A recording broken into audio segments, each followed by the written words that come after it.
Hi అండి. అందరికీ నమస్కారం. Welcome back to our channel Devi Pamireddy. అందరూ ఎలా ఉన్నారు? అందరూ బావుండాలని మనస్ఫూర్తిగా కోరుకుంటున్నాను.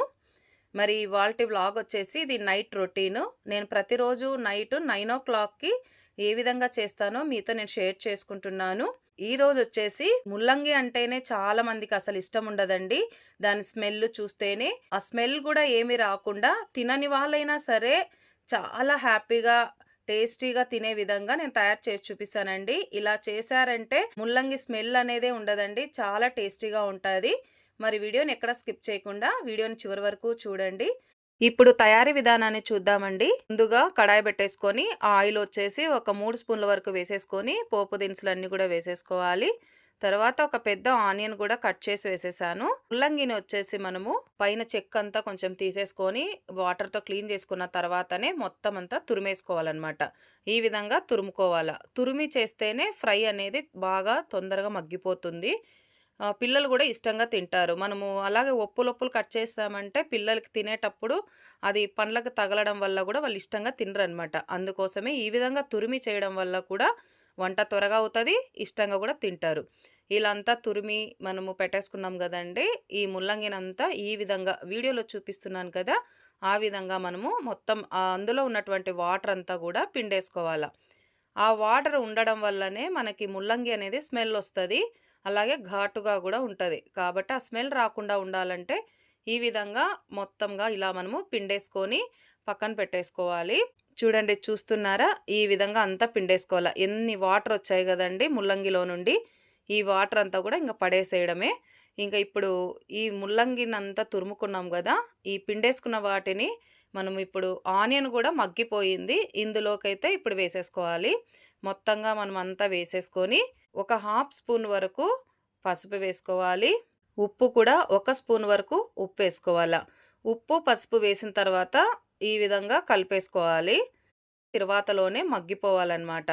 ఇలా అంతా కలిపేసుకున్న తర్వాత మనము ముల్లంగిలో వాటర్ అంతా పిండేసాం కదండీ! మగ్గడానికైతే ఇంకా డ్రైగా ఉంది కాబట్టి నేను మళ్ళీ ఒక టీ గ్లాస్ అంతా వాటర్ అనేది వేశాను. బాగా తొందరగా మగ్గిపోతుంది అని. ఆ వాటర్ వేసిన తర్వాత ఒకసారి అంతా కలిపేసి మూత పెట్టేసుకోవాలి. మూత పెట్టడం వల్ల బాగా మగ్గిపోతుంది. పచ్చికారం తయారు చేద్దామండి. నేనైతే పచ్చి కొబ్బరి తీసుకున్నాను. మనం ఎంత కారం తినగలమో అంత పచ్చిమిర్చిని గూడా తీసుకొని అందులోకి ఒక 5, 6 తెల్లవాయిలు గూడా తీసుకొని మిక్సీ పట్టుకోవాల. ఎక్కువ వాటర్ వేయకుండా మనము ఈ విధంగా కచ్చాపచ్చాగా ఇలా మిక్సీ పట్టేసుకోవాలి. ఇదంతా కూడా మనము మగ్గిపోయిన తాలింపులోకి మనమంతా వేసేసి పచ్చిమిర్చి పేస్ట్ అంతా వేసి కలిపేసుకొని ఒక్క 2 నిమిషాలు ఆ పచ్చి వాసన అంతా పోయే వరకు మగ్గించుకున్న తర్వాత కొత్తిమీర గూడా కొద్దిగా వేసేసుకోవాలి. ఇంక అంతే అండి. ఒక్క 2, 3 నిమిషాల్లోనే మనకు ముల్లంగి తాలింపు అనేది రెడీ అయిపోతుంది. ఆ రోజు 9:00కి ఇంటికొచ్చానండి షాప్ నుండి. ఇంటికొచ్చిన తర్వాత వెంటనే ఫస్ట్ చపాతీ పిండినైతే కలిపేసి పెట్టేస్తున్నాను.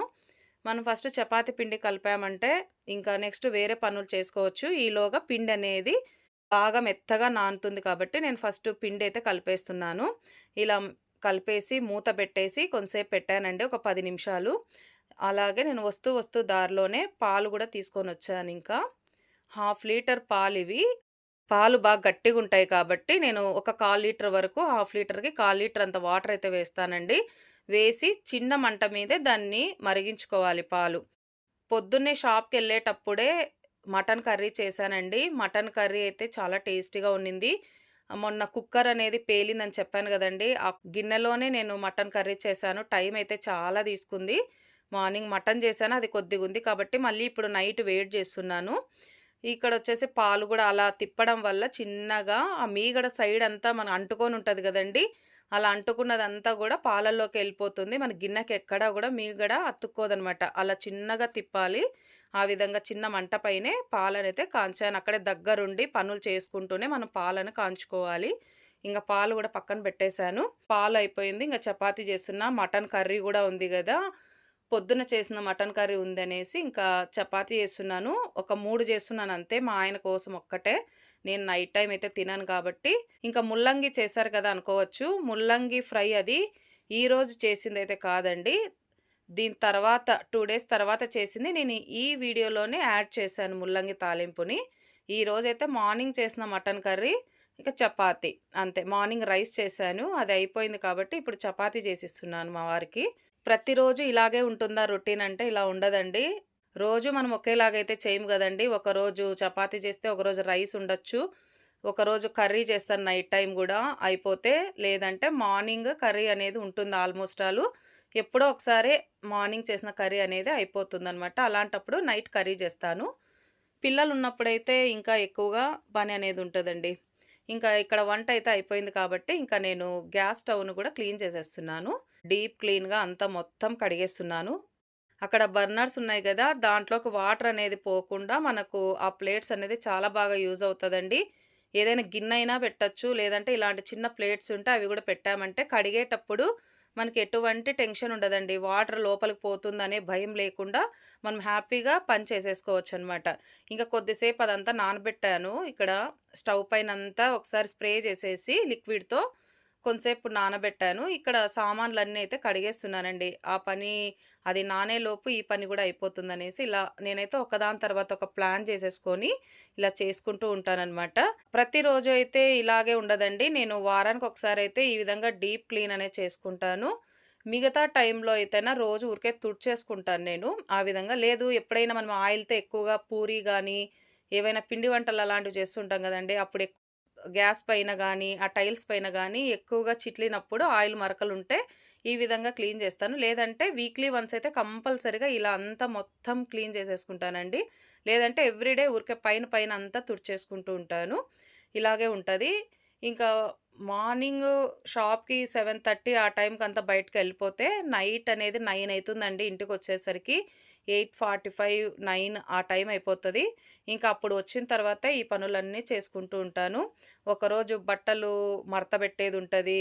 వచ్చిన తర్వాత కసువులు నూకేయడము, సామాన్లు కడగడము, వంటంగా రొటీన్ అలాగే ఉంటది. కిచెన్ అంతా క్లీన్‌గా పెట్టేసుకోవడము, పడుకునేటప్పుడే ఇవన్నీ చేసేసుకుంటానండి.